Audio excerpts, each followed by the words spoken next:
Hi, Miss Sharon. Sino ba si Sharon? Please say something. Who?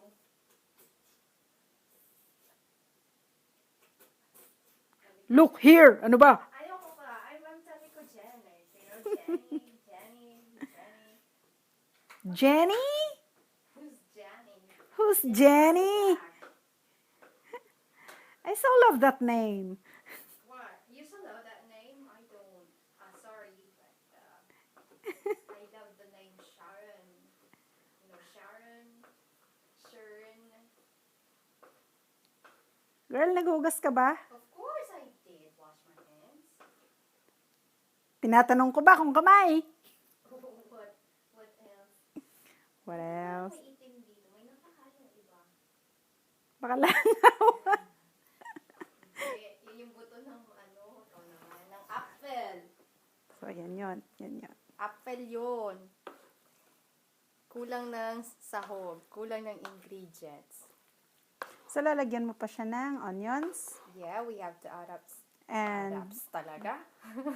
Add up onions, pineapple tidbits. pineapple, tidbits, relish, pickle. Did you already put pickle relish? No, we don't have here at home, so we have to buy it I think we have a bottle there. So yeah, if we have, then why not?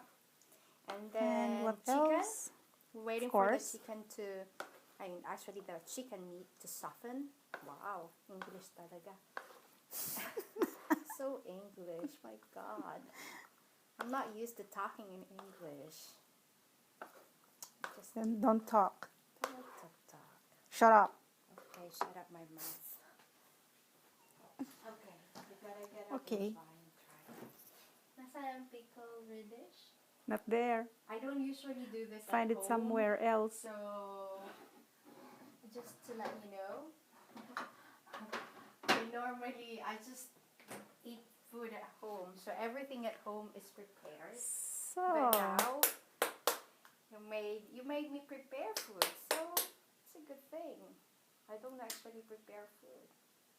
Someone prepares it for me. Ay, ang taray ni ate.